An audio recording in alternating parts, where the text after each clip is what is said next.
Mari kita berdoa. Tuhan, kami mengucap syukur untuk kebaikan-Mu, sehingga Engkau menguduskan kami mengambil bagian di dalam jemaat-Mu yang kudus. Dan pagi hari ini kami menundukkan hati dan pikiran kami, supaya Tuhan menolong kami mengerti akan kebenaran firman-Mu. Ajar-ajarilah kami Tuhan, dan bersabdalah kepada kami, sebab di dalam nama Tuhan Yesus kami berdoa. Amin. Selamat pagi, selamat hari Minggu Bapak, Ibu, dan saudara-saudara yang dikasihi Tuhan. Salam.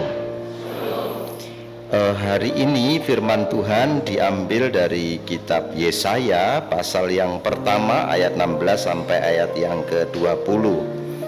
Yesaya pasal 1 ayat 16 sampai ayat 20.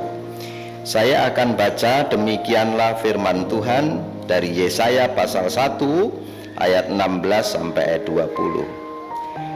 Basuhlah, bersihkanlah dirimu, jauhkanlah perbuatan-perbuatanmu yang jahat dari depan mataku. Berhentilah berbuat jahat. Belajarlah berbuat baik, usahakanlah keadilan, kendalikanlah orang kejam, belalah anak-anak yatim, perjuangkanlah perkara janda-janda. Marilah, baiklah kita berperkara firman Tuhan. Sekalipun dosamu merah seperti kirmisi, akan menjadi putih seperti salju. Sekalipun berwarna merah seperti kain kusumba, akan menjadi putih seperti bulu domba. Jika kamu menurut dan mau mendengar, maka kamu akan memakan hasil baik dari negeri itu. Tetapi jika kamu melawan dan memberontak, maka kamu akan dimakan oleh pedang.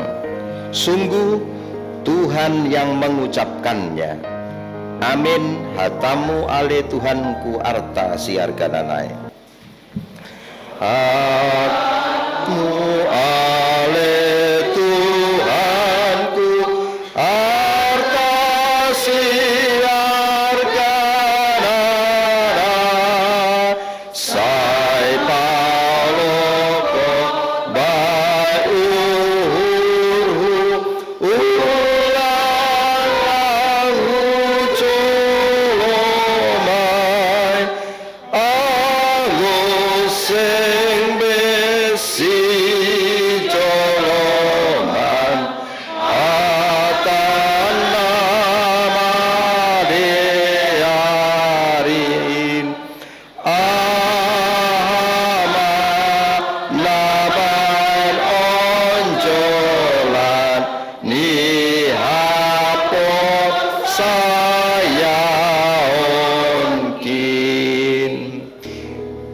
Saudara-saudara yang dikasihi Tuhan, kita baru saja membaca Yesaya pasal 1. Dan untuk mempermudah pemahaman kita akan kitab ini, saya akan membantu Bapak, Ibu, dan saudara-saudara memahami struktur tulisannya lebih dulu. Yesaya itu sebetulnya dibagi dalam dua kelompok besar. Pasal 1 sampai pasal 39 itu satu bagian, dan itu ditulis oleh Yesaya sendiri. Mulai pasal 40 sampai 66 itu ditulis oleh murid-murid Yesaya, dan ada yang menyebutnya bagian ketiga. Tapi saya menggolongkannya dalam dua kelompok saja. Mulai pasal 1 sampai pasal 12 itu berisi nubuatan. Nubuatan itu adalah sesuatu yang bersifat akan datang, dan dia bisa saja terjadi, bisa saja ditunda, tetapi sesuatu yang akan terjadi dan bersyarat. Jika yang diberi nubuatan itu berubah, maka bisa jadi Tuhan berubah hati. Nah, pasal 1 sampai pasal 12 itu khusus nubuatan untuk Yehuda atau Yerusalem. Kenapa? Karena memang Yesaya melayani pada masa Raja-Raja Yehuda. Kalau saudara membaca pasal 1 ayat 1, maka ia memperkenalkan dirinya sebagai anaknya Amos dan melayani pada zaman Raja Uzia, Yotam, Ahaz, dan Hizkia yang memerintah di Yehuda. Tuhan itu menyuruh Yesaya untuk mengingatkan orang-orang Yehuda supaya tidak mengalami apa yang dialami oleh Israel yang 10 suku yang saat ini sedang dalam pembuangan di Babilonia dan Tuhan di Asiria, dan Tuhan sekarang mengingatkan mereka, kamu mesti bertobat dari dosa-dosamu supaya kamu tidak ikut dibuang seperti mereka. Maka sejak pasal 1 Tuhan memberitahu, membuat mereka berpikir lagi, kurang baik apa aku kepada kalian? Apa yang masih kamu butuhkan sehingga kamu kemudian berpaling dariku dan meninggalkan aku? Bukankah kamu dulu adalah bangsa yang tidak bertuan, tidak punya tanah, tidak punya raja, tidak punya Tuhan? Kamu terserak-serak di Mesir. Aku sudah membawa engkau pulang, memberimu tanah dan lain sebagainya. Maka kemudian Israel dimalai oleh Tuhan. Yerusalem tempatnya Yehuda. Kalau seperti seorang bapak dan mempunyai anak, kata Tuhan, maka aku itu merawat anakku sejak kecil, tapi anakku tidak ngerti berterima kasih. Sekarang sudah besar, mereka memberontak kepadaku dan meninggalkan rumahku, kata Tuhan. Kalau kamu itu seperti lembu, maka kamu itu seperti lembu yang tidak ingat sama siapa tuannya, kata Tuhan. Kalau kamu itu seperti keledai, binatang yang bodoh itu, kamu lebih bodoh daripada keledai itu. Sebab kamu meninggalkan perjanjian dengan Tuhan dan menyembah ala-ala asing. Bukan hanya itu, kamu juga sudah merusak perjanjian dengan tidak menjalankan hukum-hukum Musa yang mestinya kamu jalani dalam kehidupanmu sehari-hari di negerimu. Ini sama saja, baik pemimpinnya maupun rakyatnya, baik mereka para pengkhotbah, pemimpin spiritual maupun yang pergi beribadah, mereka sama-sama bodohnya, dan mereka lebih bodoh daripada keledai itu. Jadi saudara baca pasal 1 itu. Pasal 1 itu di ayat-ayat yang pertama, maka Tuhan kemudian juga mengatakan seperti ini. Ayat 4 misalnya, celakalah bangsa yang berdosa, kaum yang syarat dengan kesalahan, keturunan yang jahat-jahat, anak-anak yang berlaku buruk. Mereka meninggalkan Tuhan, menista yang Maha Kudus, dan seterusnya. Tuhan sampai bertanya, di mana kamu mesti dipukul lagi? Karena kamu sudah semuanya sudah biru-biru kupukuli, kamu tidak bertobat. Kamu sudah dipukul sana, pukul sini. Dan perhatikan ayat 9, karena pasal 1 ayat 9 ayat kuncinya. Katanya begini, seandainya Tuhan semesta alam tidak meninggalkan pada kita sedikit orang yang terlepas. Nah, itu berkaitan dengan ayat 8, Putri Sion katanya. Putri Sion itu Yehuda. Maka orang-orang Yehuda diingatkan, kalau Tuhan tidak baik samamu, maka kamu tidak ada bedanya dengan Sodom dan Gomora, kamu akan dihabisi oleh Tuhan. Tapi karena Tuhan baik, hanya 10 suku yang dibuang oleh Tuhan, tinggal sisa-sisanya 2 suku. Hai Putri Sion, hai Putri Yerusalem, hai orang-orang Yehuda, kamu itu sama seperti gubuk di tengah kebun mentimun. Artinya gubuk itu gampang diserang kapan saja. Kamu seperti pondok di tengah-tengah kebun anggur, kapan saja kamu akan dirobohkan oleh musuh. Tetapi karena kebaikanku, maka kamu sampai hari ini tidak ikut ke pembuangan. Kamu mestinya tahu diri dong. Kamu mestinya tahu berterima kasih dong. Kamu mestinya paham bahwa semua itu terjadi oleh karena kebaikan dan kemurahan-Ku.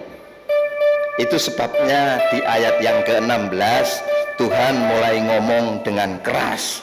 Katanya, basuhlah, bersihkanlah dirimu, jauhkanlah perbuatan-perbuatanmu yang jahat dari depan mataku. Jadi kalau begitu, apa sih yang diminta dari Tuhan?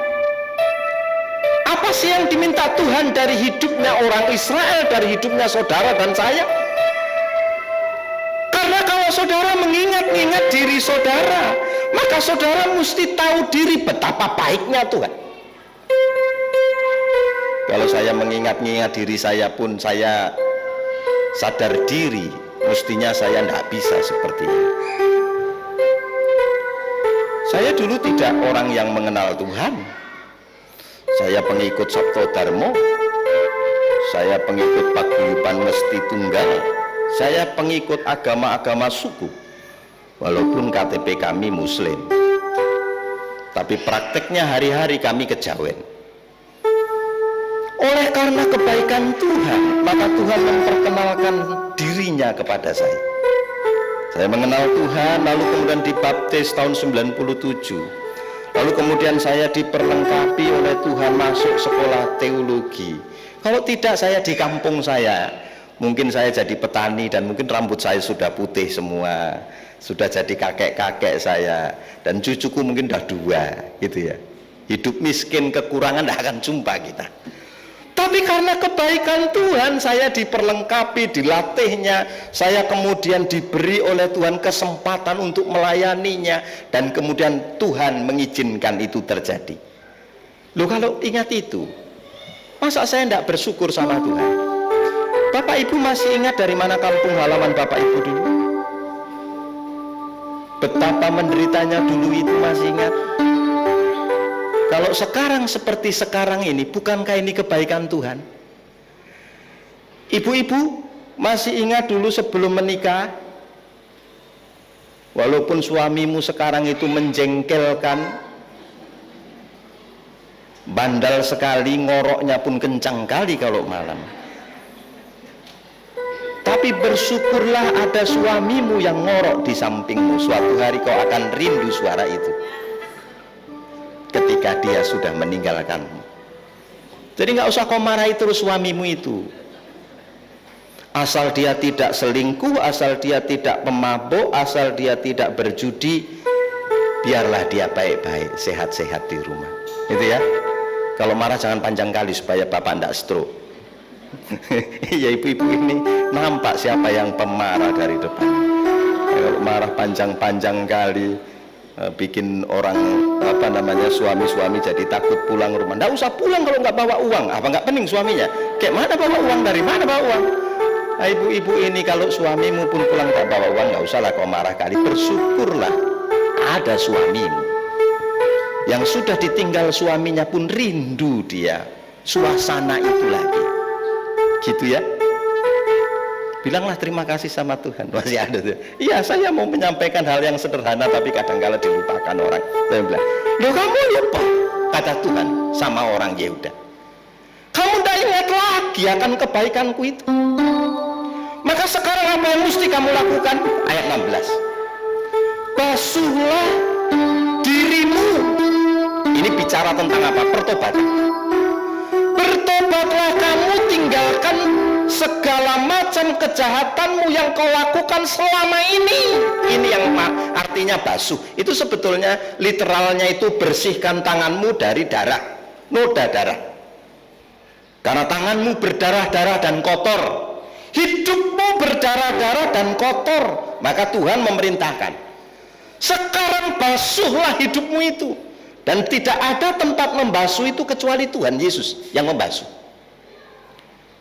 membersihkan kehidupan kita sehingga kita kemudian memiliki kehidupan yang baru dan kemudian kita menjalani kehidupan yang baru.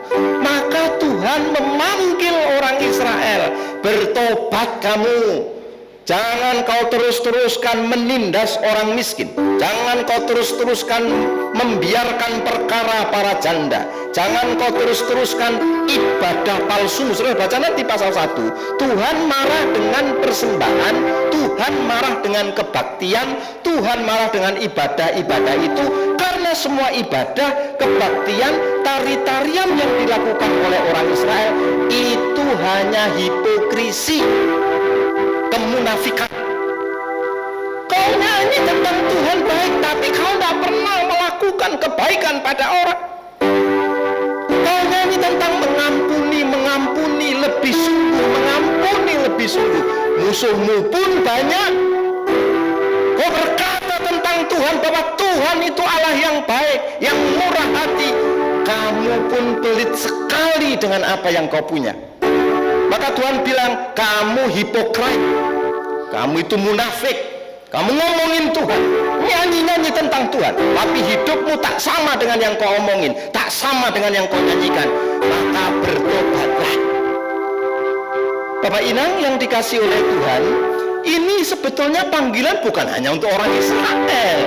Ini panggilan untuk kita semua. Kita itu tidak jauh beda dengan orang-orang Israel ini.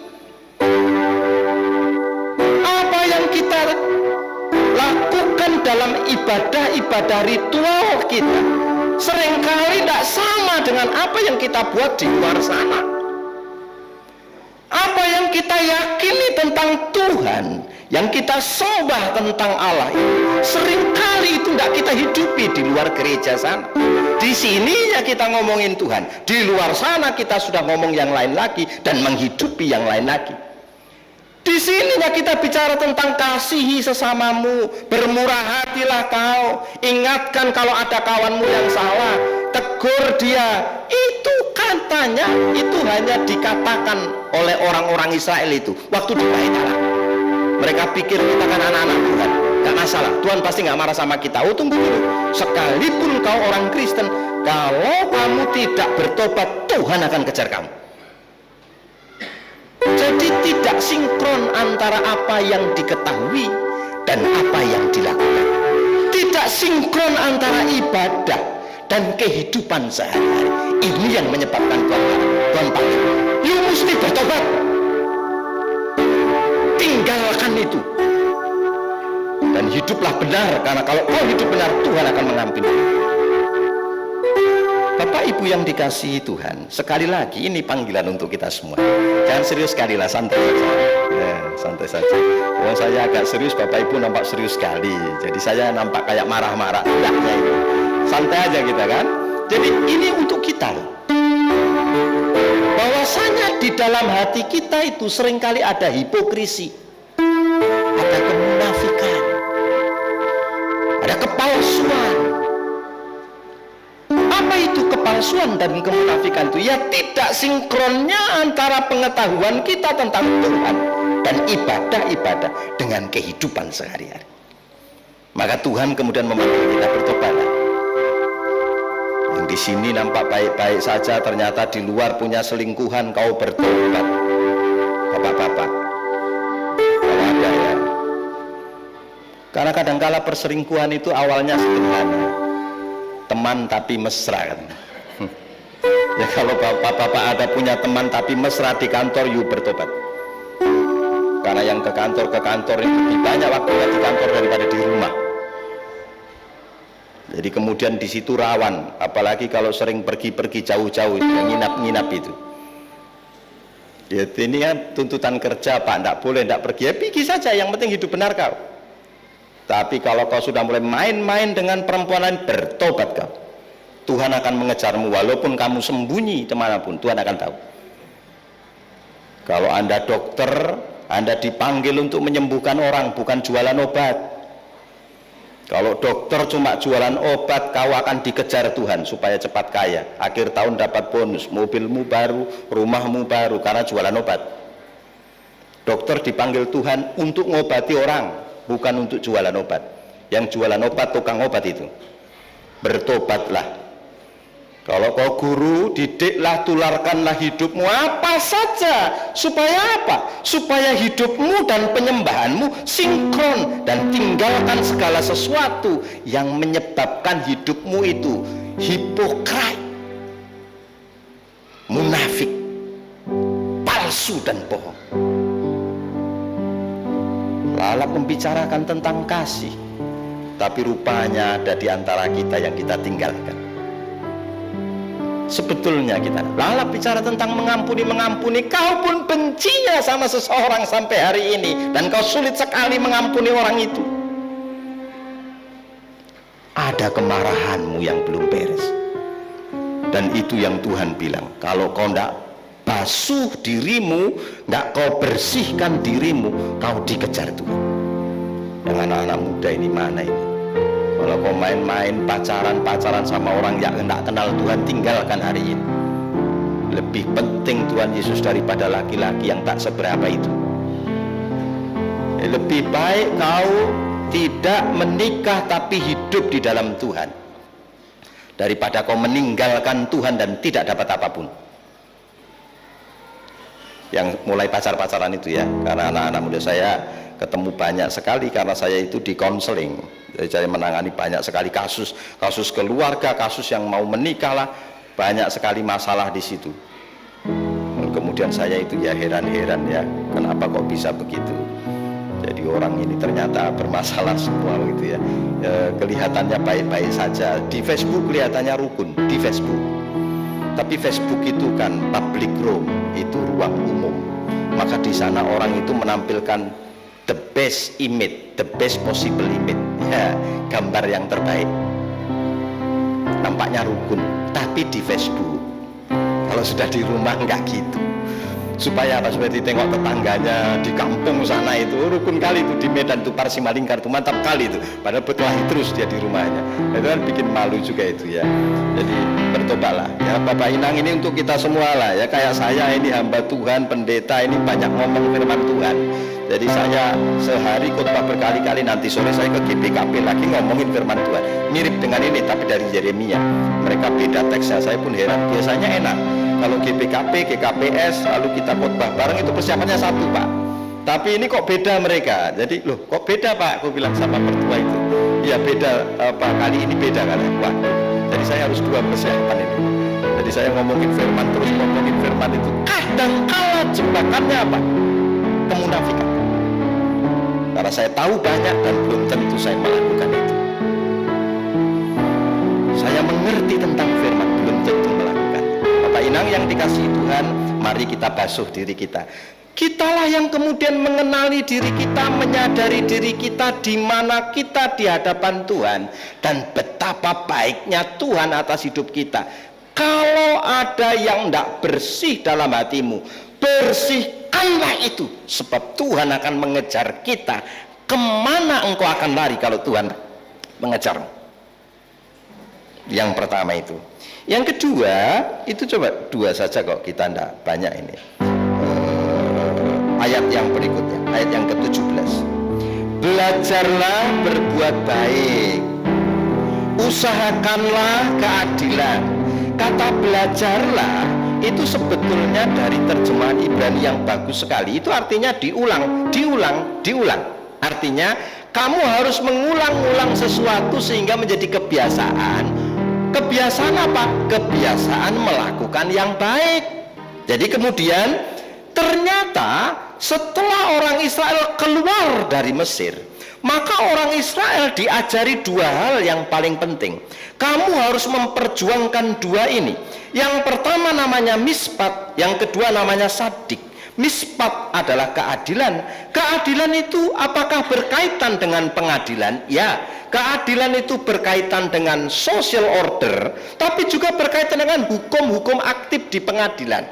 Maka di sana, di pengadilan, siapa yang diperjuangkan? Kalau menurut ayat-ayatnya PL dan juga dikutip oleh Yesaya, itu ayat 17, anak-anak yatim. Gitu. Tapi saya kok kebablasan ya, terlalu ke sana. Ini orang Israel aja. Tanah itu warisan dari Tuhan. Itu loh maksudnya. Karena kami baru membahas di pelayanan misi kami tentang Samosir. Jadi Samosir ini sekarang karena menjadi destinasi wisata yang super prioritas, maka Samosir itu diserbu oleh berbagai macam kelompok. Dan ada kelompok-kelompok tertentu yang berjuang untuk membeli tanah di semua pinggir pulau Samosir itu. Dan kemudian kita mesti mendidik mereka jangan jual tanah. Itu loh, makanya saya teringat tadi. Mereka sudah menelepon, menghubungi, mengeluh dan bilang, oh kalau hari Minggu kita tidak bisa kebaktian Pak. Karena kita ini daerah wisata, hari Minggu ramai sekali. Ada yang kerja di hotel, buka warung, tidak bisa kita bikin ibadah. Kenapa? Semua kerja Pak. Loh kenapa gereja tidak ubah kebaktiannya? Jangan hari Minggu dong, hari Senin dong. Atau bikin kebaktian di pantai itu satu sektor kebaktian di situ tiap minggu. Nggak usah panjang-panjang 1 jam sehingga semua orang wisata di situ bisa ikut kebaktian, kan begitu. GKPS misalnya yang di Tigaras kebaktian 1 jam di pinggir pantai itu, supaya di bibir pantai itu ada ibadah, semua orang ikut ibadah, kan bisa juga ya. Jadi maksud saya teringat itu tadi, tanah pada dijual. Nah orang Israel dikasih tahu, perjuangkan itu.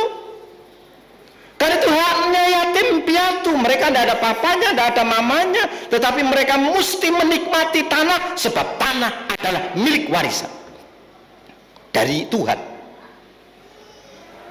Juga janda-janda yang miskin, yang kekurangan, biarkanlah mereka hidup layak dan bantulah mereka supaya apa? Keadilan Tuhan bergulung-gulung, keadilan Tuhan dinikmati di gereja ini. Tidak ada janda yang hidup kekurangan, tidak ada anak yatim yang tidak sekolah. Semua orang oleh karena pekerjaan Tuhan di gereja ini menikmati keadilan Tuhan. Itu mestinya yang harus dilakukan. Tapi tidak semua, memang ada orang yang baik. Ada juga anak-anak ini yang tidak tahu diri, sudah tahu dia miskin, disekolahkan tidak mau, bandal saja, merokok terus, lebih banyak dia jugulnya daripada benarnya. Kadangkala gereja pun jengkel ngurumat yang seperti ini.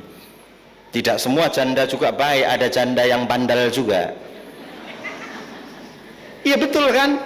Karena Tuhan memang ngomong begitu, tapi kita itu pada prakteknya tidak semua janda itu baik. Jadi kalau kita itu melakukannya, ya kita harus mengingat hal-hal seperti itu maksud saya. Ya tapi kita itu kan di luar sana yang janda tidak baik, janda di sini baik semua, hidup benar semua, nggak ada yang aneh-aneh, nggak ada yang terlalu tampilannya itu terlalu heboh gitu ya. Ada yang ibu yang sudah janda lalu kemudian dia menarik diri karena malu, karena takut nanti kalau senyum diejek orang, janda kok senyum-senyum, tidak mau senyum dia. Pergi dia mau ke gereja berdoa, malu dia berdoa. Kenapa? Janda kok berdoa ngomong di depan umum, malu. Lah ini salah juga. Sekalipun janda senyum saja kalau waktunya senyum. Jangan senyum kalau nggak waktunya senyum. Nanti kalau dibilang janda senyum-senyum, ya senyum aja kalau waktunya senyum, sebab itu harus kau nikmat, semua nikmati gitu ya. Kadangkala ada yang salah berpikir, saya janda sudah tidak punya suami, nggak berharga lagi hidupku, untuk apalah, malu aku di depan umum. Ada yang begitu, mengisolasi diri 1 tahun 2 tahun, tidak mau partonggoan, tidak mau pergi ke acara tupuan inang karena malu sudah janda. Ini salah. Gak betul juga itu. Datanglah ke persekutuan, datanglah ke ibadah-ibadah, datanglah ke pertemuan-pertemuan gereja. Kenapa? Disitulah engkau akan menemukan Tuhan dan bersuka cita di dalam kesendirianmu. Tuhanlah suamimu gitu loh.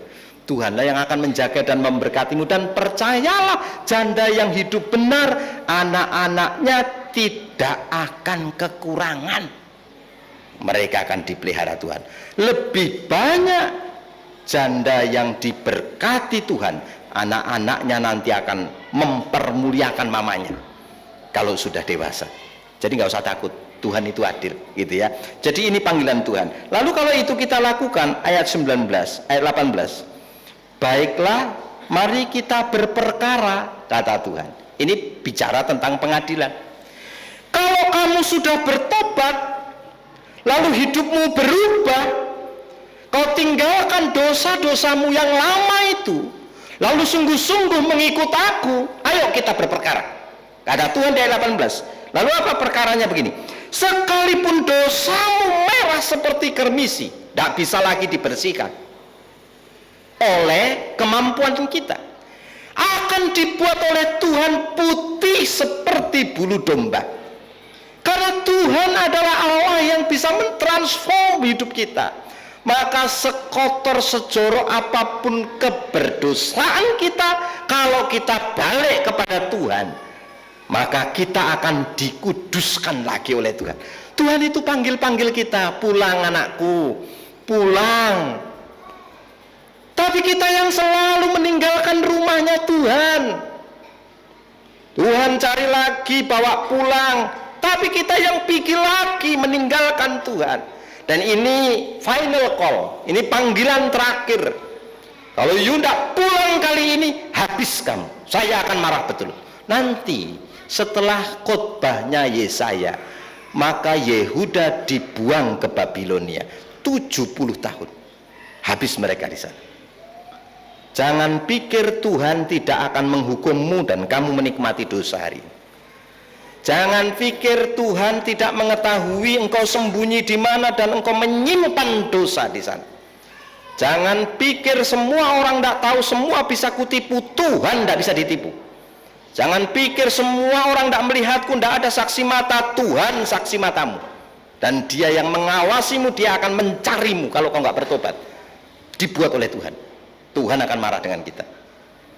Final call. Tapi kalau kamu bertobat, ayat 18, hidupmu akan kubersihkan lagi, kamu akan kusucikan, kukuduskan, kukembalikan engkau kepada nature-mu yang kudus itu, kepada fitrahmu yang adalah gambar dan rupa Allah itu. Dan itu hanya terjadi di dalam nama Tuhan kita Yesus Kristus. Di luar itu tidak bisa. Yang masih percaya dengan hal-hal yang okul, menyembah berhala dan lain sebagainya, tinggalkan itu. Yang sudah bergumul dengan keturunan, sudah 6 tahun, 7 tahun lalu pergi ke tukang pijit, disuruh mandi pakai air kuburan, tanah kuburan dan lain sebagainya, yuk bertobat. Yang sekarang punya penglihatan, bisa lihat di sana ada setan, di sini ada setan, belum tentu datang dari Roh Kudus, bisa jadi dari setan. Ada roh penumpang yang numpang di tubuh, kau bertobat. Yang percaya ada dukun putih, dukun hitam, tidak ada dukun putih, tidak ada dukun hitam, semua dukun hitam. Jadi yang salah kaprahkan kita ini, ada dukun baik, dukun tidak baik, ilmu baik, ilmu putih, ilmu hitam. Loh, saya itu sudah cari sana, ilmu hitam, ilmu putih itu bapakku dulu begitu. Kami di Kejawen ya percaya ilmu putih. Ilmu putih itu ilmu yang tidak dipakai untuk menyakiti orang lain, mengobati orang lain, menyembuhkan orang, itu sama saja. Gak ada ilmu putih. Semua ilmu yang okul, namanya okul. Okul itu gelap, itu datang dari si jahat. Tinggalkan itu. Jangan percaya lagi sama itu. Baliklah sama Tuhan, karena hanya Tuhan yang betul-betul terang. Ya, betul-betul terang ya. Sorry. Jadi orang Kristen masih banyak yang di sini belum meninggalkan itu. Memang sekarang berhala itu tidak dalam sekarang setan itu ya tidak menakut-nakuti lagi. Kalau nakut-nakuti itu setan zaman kuno, zaman milenium itu. Sekarang setannya setan milenia, ya kan? Setannya itu juga kenal dengan kemajuan zaman.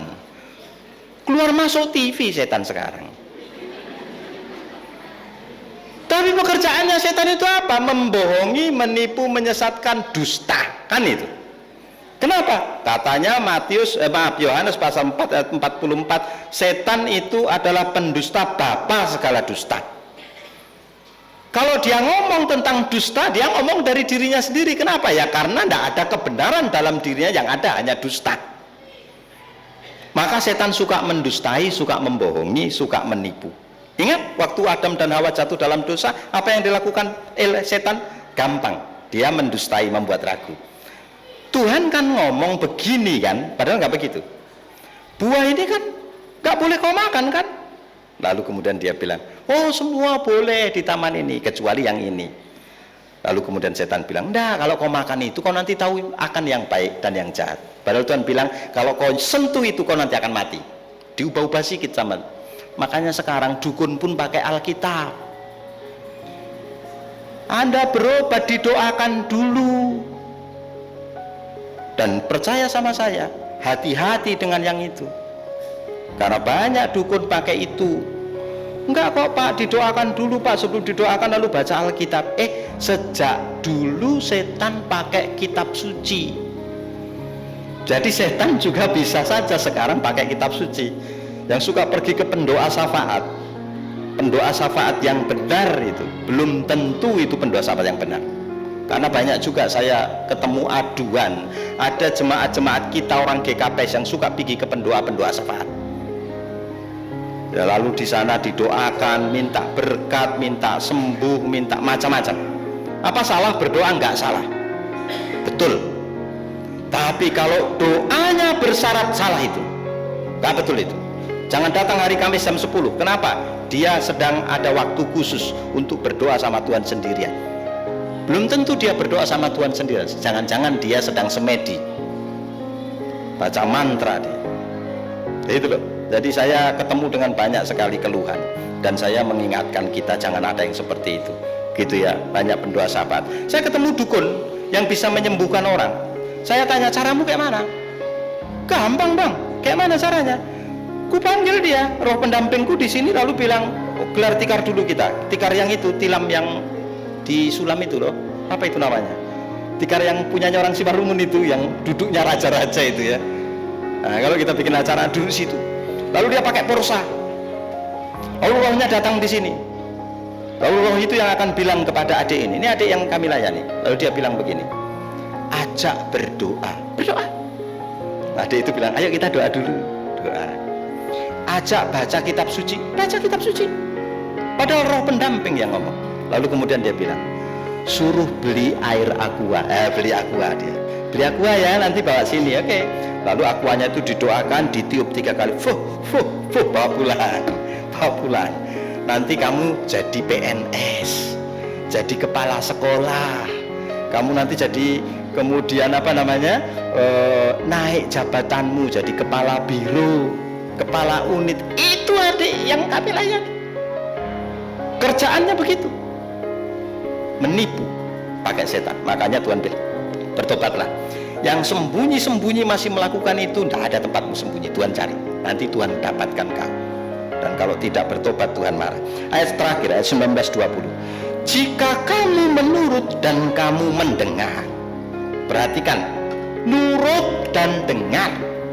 Jika kamu menurut dan mau mendengar, maka kamu akan memakan hasil baik dari negeri ini. Tuhan akan memberkati. Ladangmu akan menghasilkan, anak-anakmu akan menghasilkan buah, pekerjaanmu akan menghasilkan, dan diberkati oleh Tuhan kalau kamu meninggalkan dosa-dosamu dan mulai melakukan hal yang benar. Kamu akan diberkati. Itu ayat 18. Tapi bagaimana?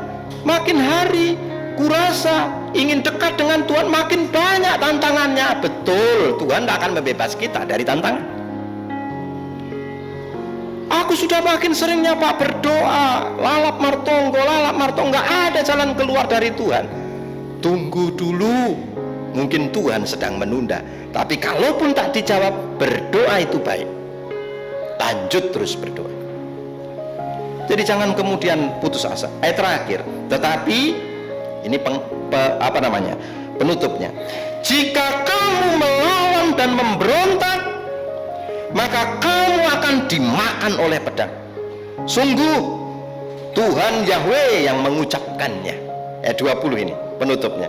Kalau kamu tidak bertobat, kamu tidak mengubah perilakumu, kamu tetap seperti dulu, suka dengan uang haram, suka dengan suap menyuap, kamu suka mengambil yang bukan milikmu, kamu menjual tanah yang bukan milikmu, kamu melakukan riba, you akan dikejar oleh Tuhan. Maka ayat 20 ini penting sekali untuk kita pikir-pikirkan. Jika kamu melawan dan memberontak, kamu akan dimakan oleh pedang. Kamu akan dihukum oleh Tuhan. Kamu akan dicari oleh Tuhan. Saya di kampung saya itu, ngantar mama saya pergi berobat, itu ke bidan-bidan itu, dan kemudian dikasih obat itu 3 jenis. Lalu kemudian setelah itu kami membayar itu 450.000 obat dari bidan. Lalu kemudian saya cek, ini obat apa sih ini? Obat generik semuanya.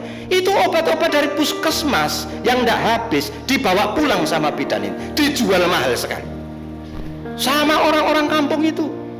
Saya pikir ini orang-orang ini sontoloyo betul ini, kurang ajar betul, pantas cepat kaya dia. Ya obatnya dia tidak beli, orang obat dari puskesmas tidak habis kok, dijual lagi ke masyarakat, jualnya mahal sekali. Orang kampung tidak ngerti, ya iya saja, makanya makin kaya, makin kaya, makin kaya. Cuma perhatikan, katanya kalau kamu tidak bertobat, kamu akan dilibas oleh Tuhan dengan pedang. Bertobat. Siapa saja yang melakukan pelanggaran dan menyadarinya, bertobatlah. Hari ini Tuhan memanggil kita seperti Tuhan memanggil orang Israel. Ayo kita mulai hidup yang benar, belum terlambat. Mulai kapan? Dari sekarang. Yang masih muda, hiduplah dengan benar. Mulai kapan? Sekarang. Yang sudah sepuh, hiduplah dengan benar. Mulai kapan? Sekarang. Masih ada kesempatan, masih ada waktu. Ada waktunya kamu tidak punya kesempatan, dan kamu tidak akan sempat mengucapkan apapun untuk bertobat. Sekarang masih waktunya. Ayo kita tinggalkan itu dan kita jalani kehidupan yang baru di dalam Tuhan. Amin. Hatamu ale Tuhan ondosma bai uhurhon. Hatamu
berdoa.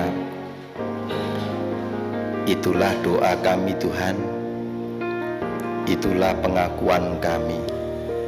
Biarlah firman-Mu itu jatuh ke tanah yang subur di dalam hati kami itu, bertumbuh, bekerja dan berbuah lebat dalam keseharian kami.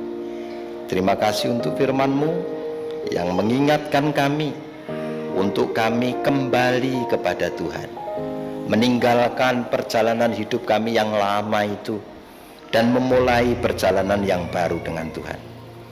Ampuni segala pelanggaran kami Tuhan, dan izinkanlah kami untuk mempunyai kekuatan menjalani kehidupan kami dalam sebuah perjalanan yang baru dengan-Mu. Di dalam nama Tuhan Yesus kami berdoa. Amin.